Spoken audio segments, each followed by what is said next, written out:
Welcome to the Warrior Mind Podcast.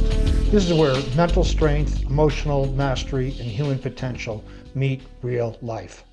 I'm Greg Swanson, and each week we strip away the noise, sharpen the mind, and train the inner warrior required for modern life.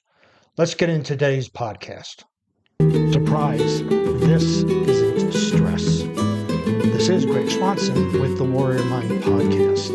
And we're going to be talking about, we've been dabbling in burnout and feeling less successful and some of the other obstacles that are facing men these days. And today we're going to be talking about why men keep calling it stress. The burnout you won't admit to have. Most men don't say they're burnt out, heavens forbid, right? They say they're stressed, busy, dealing with a lot right now. The language sounds responsible, controlled, even reasonable. Stress feels temporary, something you push through until things settle down. But this isn't stress, what you're feeling and what you're talking about and what you're experiencing. Most men think they're just stressed. They think, right, let me just frame this in stressed. This is it, it's just temporary. It's, I just got to work things out. I just got to figure it out, right? But busy, tired, dealing with a lot. But something deeper is really happening. And this is the part of it which most guys don't want to admit. And that's the lie that keeps you stuck, is they just keep repeating, I'm just stressed, right? Stress sounds temporary again. It sounds manageable. Stress protects your identity, like as a man, I can't be anything, I can't be weak, I have to be strong. So stressed is acceptable, so I'm just going to say that I'm stressed.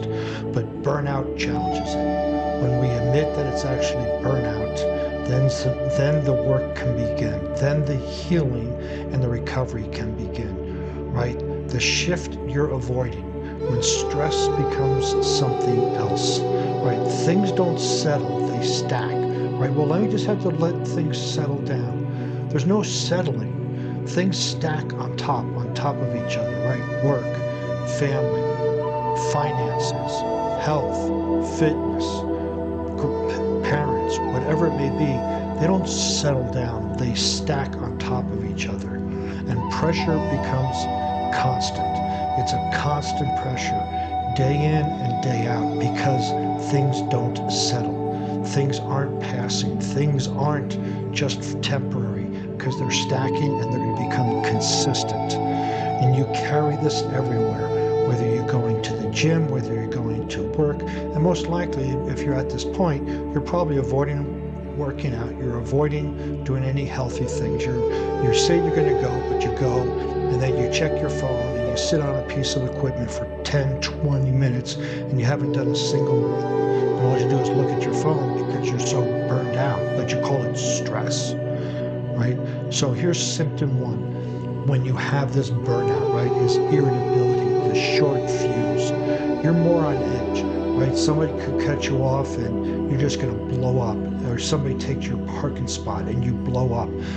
Your significant other looks at you funny and you blow up. You're just on edge. You just are a time bomb waiting to go off. Small things trigger you. Your kids ask you a question and you get upset.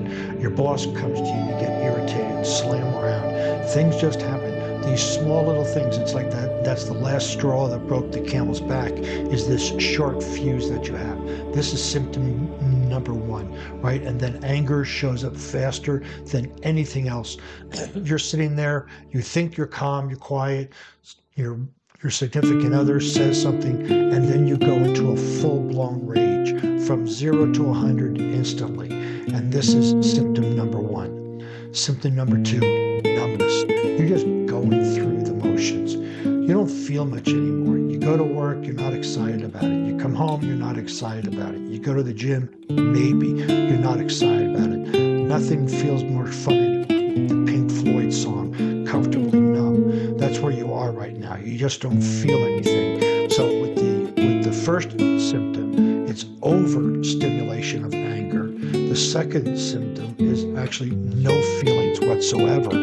The highs are flat. Well, they aren't even highs because they're flat. They're just flat. And the lows are flat and you're just flat. You're present, but you're not really there. You're physically there, but emotionally and mentally you're in la la land. You are someplace else. And this numbness is just, it's all encapsulated. Nothing gets you excited anymore. Whether it's a show, whether it's a book, whether it's a podcast, whether it's going for a walk, whether it's going for the gym, whether it's going here, spending time with your kids, nothing feels good anymore because you're just so numb. And I would say probably uncomfortably numb.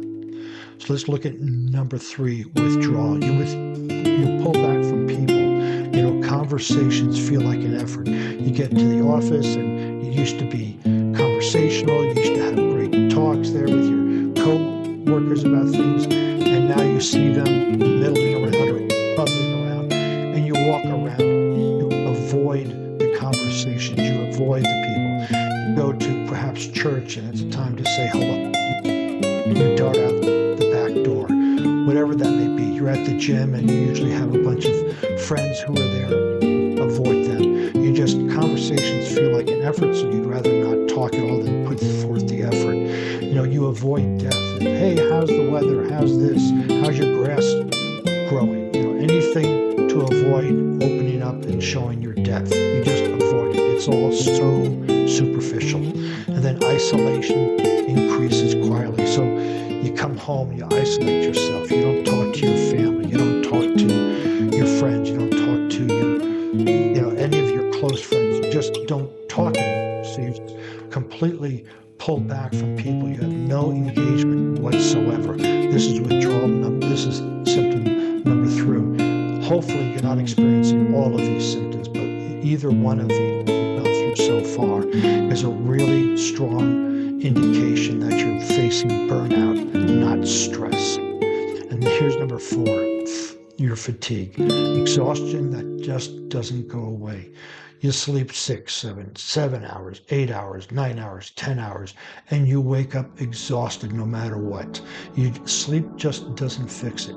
You go to sleep, you come home from work, you take a nap, you go back to sleep, you wake up, you can't, it's endless. You just can't find that exhaustion. You can't find relief for that exhaustion. Sleep won't do it. Alcohol won't do it. Nothing will do it. You're just completely exhausted. Weekends don't reset it. You sleep all weekend. You try to do something fun. You can't do it. I'm so exhausted. You have no energy. You have no motivation to do anything. You're just sitting around on the couch looking at TV, not watching it, just looking at it because you're so numb already that you just don't notice what's going on. You wake up, wake up and go, oh, another day. I got to go through this all. It could even be Saturday, but you're carrying this weight with you, and it's just exhausting. So number 5, you escape the quiet numbing. You look at your phone, you look at alcohol, you drink alcohol, you look at porn, you look at distractions, you play games on your phone, you do anything. You just, this is the first part of numbing is you don't do anything. This part of numbing is distraction so that you don't feel anything. And it's so easy to get out. You just got to check this text when in reality you're playing some video game on some social media, or you come back and you're drinking and you're watching porn and you get distractions. All of this is just escape, right? It looks like rest, but it isn't, because you're not resting. You are actively engaged in distracting yourself, which adds more to that burnout than you think. You're avoiding something, whether you realize it or not. You're avoiding sitting still. You're avoiding hearing the voices in your head, not those voices, the ones, the intuition that telling you there's something wrong and to do something about it. Because you're a man, right? You're not going to admit you're burned out. You're not going to admit you need help. You'll just sit there and fizzle up and end up a puddle in the corner before you ask for help. But you are avoiding something. The real problem, this is not stress what we're doing. Stress comes and goes. The symptoms I just described, it's misalignment. It's direction, not effort. You're pushing in the wrong place. So it's misalignment between your values, what you find important, your purpose in life. When those things are aligned, your values, your meta values, your identity, your purpose, when all that's aligned, things flow, right? It's like a straight line. Water can go through that easily.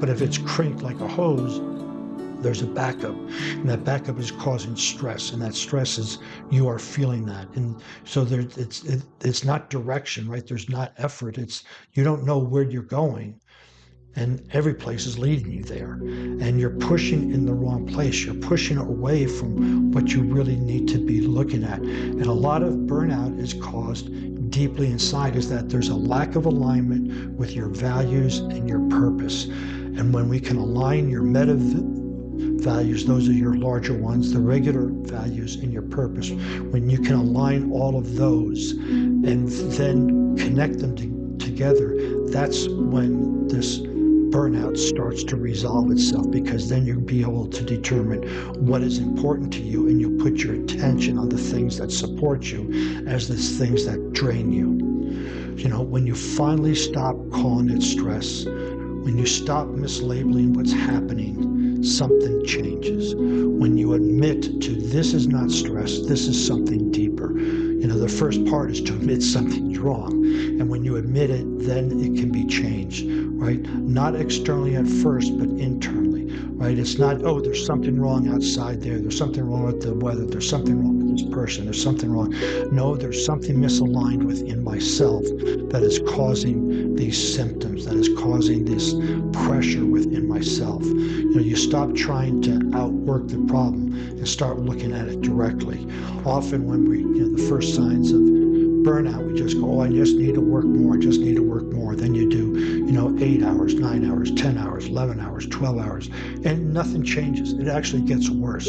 So you can't outwork this problem. You have to get aligned with it, using a coach, using myself, somebody, right? Align your values with your purpose, and then things will start to change.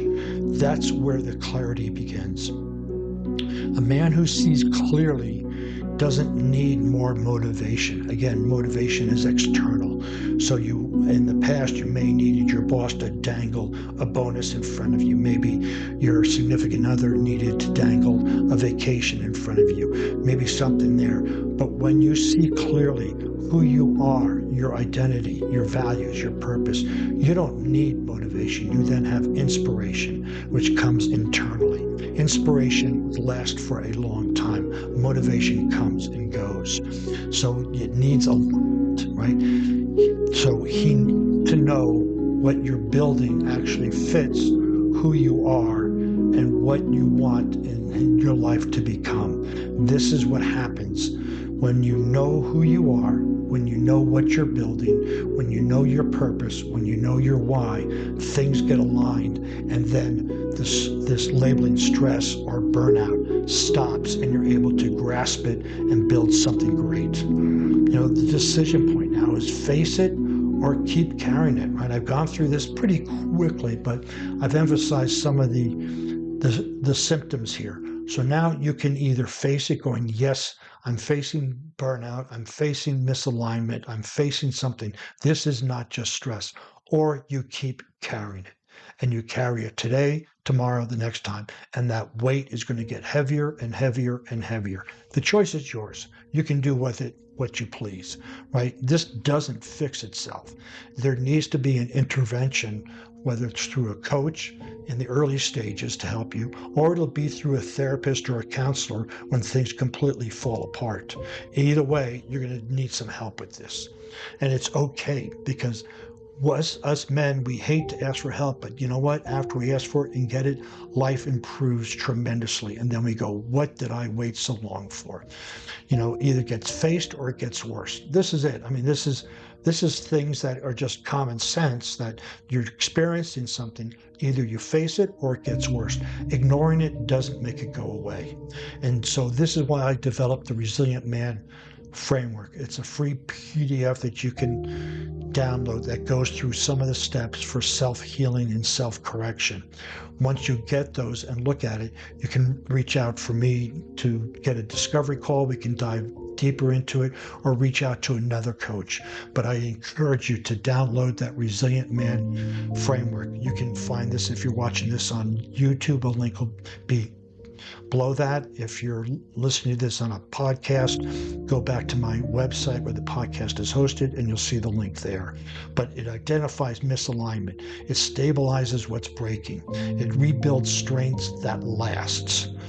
So if you want to see the show notes on this podcast and be able to download that Resilient Man framework, visit warriormindcoach.com. While you're over there, you can find more useful information in the form of a podcast and a blog post. And if you want to just jump right into it, go ahead and request your power strategy call. You'll find that there as well. Since you'll be on the internet, please follow me on LinkedIn, Facebook, Instagram, and Pinterest. Thanks for spending this time with me on the Warrior Mind podcast. Remember, your mind is not neutral. If you don't train it intentionally, it'll be shaped by the world around you. Until next time, stay strong, stay aware.